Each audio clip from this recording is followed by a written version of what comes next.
I am Mama Ducks, Baby Duck, Mr. No Ducks himself, Quack, Quack. But watch this though. All right, it was a backstage segment between Jacob Fatu and Nick Aldis. And Nick Aldis was pretty much, wishing him good luck in the match that he got coming up with Roman Reigns at Backlash. Soon as Nick Aldis walked off, when Jacob Fatu turned to the right, Royce Keys walked up. Now y'all remember last week when Royce Keys and Jacob Fatu was backstage, they trying to let us know as the audience that Royce Keys somehow has ties to the Samoan family, and that's the same thing that they was doing tonight. Royce Keys was hyping up Solo, letting him know because both of them have a storyline as of like they've been to prison and, it was hard for them growing up. And so it seems as if they're trying to merge those two things together. Man, what am I doing with The Rock? I thought I picked R-Truth. Well, anyway, so he hyping him up, and Jacob Fatu walks off. Well, when Jacob Fatu walks off, Solo end up walking up to Royce Keys because if you also remember, Solo has been trying to get Royce Keys to join the family. And he was telling Royce Keys tonight that, look, man, I'm not finna wait forever. I'm gonna need your answer. You know what I'm saying? Like, I want you. You my dude, but, we ain't gonna wait for you forever, man. So right after that, it switched to a segment backstage with R-Truth and Damian Priest because Damian Priest is about to have a match with Talla Tonga. So Damian Priest was telling R-Truth because R-Truth got an arm injury. So he was saying, look, man, I can handle this dude on my own. I don't need you to come out. Like, I love being tag team champions with you. That ain't gonna ever change. But this is not a tag team match. This is a one-on-one match. And, I would appreciate if you just stay backstage. Don't worry about me. Let me do my thing. Okay? Or Truth agreed to it. So the match ended up starting.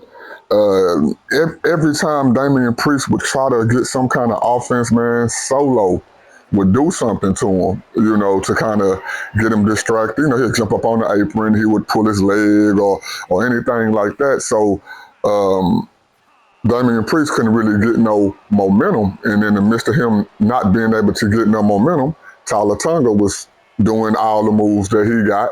He pretty much letting us see, they was letting us see how well Talla Tonga works. You know what I'm saying? Because I don't know a lot about Talla Tonga. I didn't get to see him on the indie scene. The most that I know about him is the stuff that they've been letting him do in WWE. And based off what I've been seeing, I would say, man, I like the dude. He still got to work on me a little bit. I haven't saw him make no mistakes. I haven't seen him do nothing wrong. He's always in the place that he's supposed to be in, and seem like what they using him for, which is a big man. They keep saying 7 foot tall, 7 foot tall.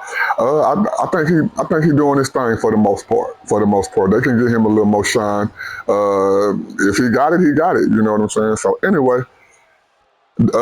Solo keep on distracting Damian Priest or whatever. So at this point, Damian Priest is outside the ring, and all of a sudden, Tama Tonga shows up outside the ring, and he's just distracting Damian Priest as well. So R-Truth see this going on, so R-Truth decided that he want to come down to the ring and help out Damian Priest, even though Damian Priest told this dude, man, look, I don't need your help, but don't get me wrong, they was triple teaming this dude.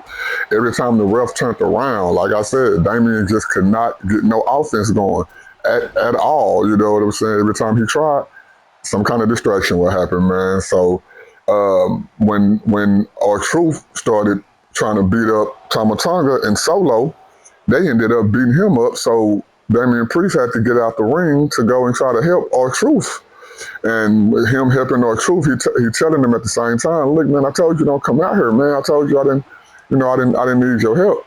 Well, Talla Tonga come out there, he get Damian Priest, you know what I'm saying? He daze him, put him in the ring, grab him for that one-handed choke slam him to the ground, lay over him, 1, 2, 3. Man, they let Talla Tonga get a victory over Damian Priest, in which I can't say I'm mad at.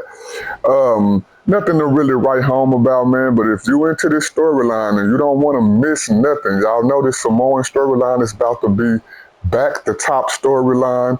I don't know how long they're gonna keep it going. If they're gonna keep it going for another 4 years like they did the first time, and if so, then you already know you don't want to miss any of these segments, because what happened in these segments is gonna be set up. It's gonna be a setup for what happened in the future segment. Y'all already know how this goes, so you might want to go out your way to go check it out. So anyway, while after they beat Damian Priest or whatever, they was looking like they was about to jump on Damian Priest, because our truth slid in the ring to kind of cover Damian Priest, more like a get me, not him type of ordeal.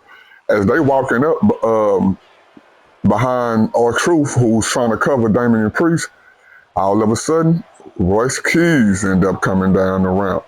And when they saw Royce Keys coming down the ramp, it wasn't like they was like scared, because Tonga wanted to fight. Tonga like, okay, sure, what's up with it? But Solo was like, no, come on, back out. No, not right now. We're trying to get him on our team. He pretty much, he not family, but he grew up around our family. So I'm still, I'm working on this dude. So no, let's go. So in a later backstage segment, um, Tonga Loa, and Solo, they backstage talking, and he pretty much saying that they got a Royce Keys problem. You know what I'm saying? And Tonga was like, yeah. So you ain't got to ask me, Solo. I'll go out there and I'm going to take this dude out. You know what I'm saying? I'm going to go and take this dude out, man. So we're going to talk about what happened in that match later on in this breakdown that I'm giving y'all. But I would say this segment, the stuff that happened in the ring, including the stuff that happened backstage, I would say you probably would want to go out your way to check it out so you can stay up to date with what's going on in this Samoan bloodline storyline.